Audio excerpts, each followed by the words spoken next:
yung napinturahan natin. Ayan, pinarity natin yung pinakamababa dahil doon yung kinakalawang. Dito ang nilagyan natin ng pintura yung mga pamakuan. Pero dito yung priority natin yung kinakalawang na lugar.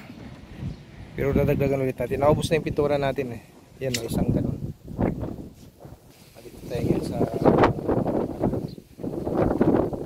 itong bahay na ito. Hindi ito inabot ng ating klase. Katulad dun sa Quezon City, kunting bahalang ulan.